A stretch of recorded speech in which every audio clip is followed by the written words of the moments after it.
As promessas de cessar-fogo e humanidade feitas pelo regime iraniano aos Estados Unidos revelaram-se uma cortina de fumaça para ocultar crimes de guerra brutais. Recebemos confirmações alarmantes de que o regime não apenas mentiu, mas intensificou as execuções de manifestantes em locais clandestinos, longe dos olhos da comunidade internacional. Essa traição estratégica ocorre em um momento de tensão máxima, enquanto o grupo de ataque do porta-aviões USS Abraham Lincoln atinge o Mar da Arábia, operando em silêncio absoluto e pronto para uma resposta imediata e devastadora.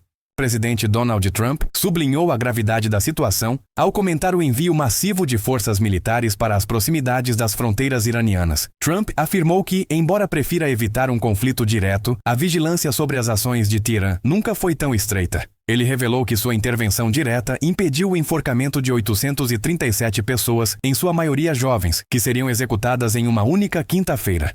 Para o líder americano, esses atos remetem a uma barbárie de 1000 anos atrás, incompatível com a inteligência do povo iraniano. A cultura milenar do Irã está sendo sufocada por uma teocracia que utiliza a morte como ferramenta de gestão política, algo que Trump classificou como intolerável. O aviso enviado a Teherã foi explícito. Qualquer tentativa de retomar as execuções em massa resultaria em um contra-ataque tão poderoso que faria o rompimento do acordo nuclear parecer insignificante. E eu disse, se vocês enforcarem essas pessoas, vocês vão ser atingidos mais fortes do que jamais foram. Vai fazer o que fizemos com o acordo nuclear do Irã parecer fichinha. Embora o regime tenha anunciado o cancelamento oficial das sentenças na última hora, a Armada Americana continua avançando, mantendo o poder de fogo posicionado caso a diplomacia da coerção falhe. Enquanto a frota americana se posiciona, dentro das fronteiras iranianas, a máquina de moer carne humana opera em ritmo acelerado. O regime não está apenas eliminando civis, ele está executando policiais e oficiais que demonstraram misericórdia ou se recusaram a cumprir ordens ilegais de extermínio. O tempo do Ayatollah está se esgotando, especialmente após a BBC Pérsia confirmar que as execuções secretas agora são política de Estado. Um exemplo trágico é Ali Harbar, um jovem atleta e fisiculturista preso há apenas 10 dias e executado sem qualquer direito à defesa. A história de Ali Harbar é o reflexo de um sistema que abandonou qualquer pretensão de justiça.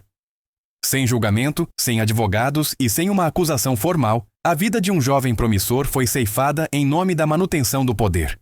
Contudo, ele não é um caso isolado. Relatos indicam que 5 policiais na região de Karaj foram mortos pela própria Guarda Revolucionária Islâmica, IRGC.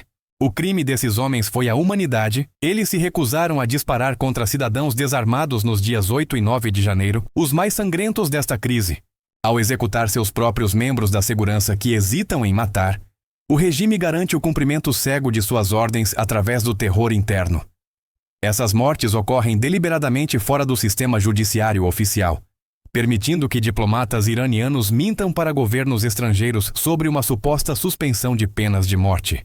É uma estratégia de dissimulação. Enquanto os registros oficiais mostram uma pausa nas execuções, os assassinatos continuam ocorrendo nas sombras das prisões políticas e centros de detenção improvisados pela Guarda Revolucionária. Apesar da censura férrea e do apagão digital imposto pelo governo, a resistência iraniana encontrou formas de contornar o bloqueio de informações. Nas últimas horas, imagens aterrorizantes começaram a vazar, revelando a verdadeira escala do massacre. O conteúdo é tão perturbador que desafia as diretrizes de qualquer plataforma de vídeo, mostrando cenas de corpos mutilados e cadáveres empilhados em locais que deveriam ser parquinhos infantis. A realidade nas ruas iranianas hoje assemelha-se a um cenário de guerra de extermínio contra a própria população. As famílias iranianas enfrentam agora um luto duplo. Além da perda de seus entes queridos, elas estão sendo exploradas financeiramente pelo próprio Estado. O IRGC está cobrando milhares de dólares para devolver os corpos aos pais, transformando restos mortais em mercadoria de resgate. Mais do que extorsão, há uma tentativa deliberada de reescrever a história. Para receber o corpo, a família é obrigada a assinar documentos falsos, afirmando que o falecido era um membro das forças de segurança morto por terroristas, e não um civil abatido pelo regime. Essa falsificação documental em massa visa distorcer as estatísticas para o consumo internacional e para os livros de história futuros. Ao transformar manifestantes assassinados em heróis do Estado supostamente mortos pela oposição, o regime tenta apagar a identidade da resistência. Oficialmente, Teherã admite pouco mais de 3.000 mortes, alegando que uma parte significativa seriam agentes da lei. No entanto, as evidências apontam para uma realidade muito mais sombria, onde milhares de jovens desarmados simplesmente desaparecem das contas oficiais do governo.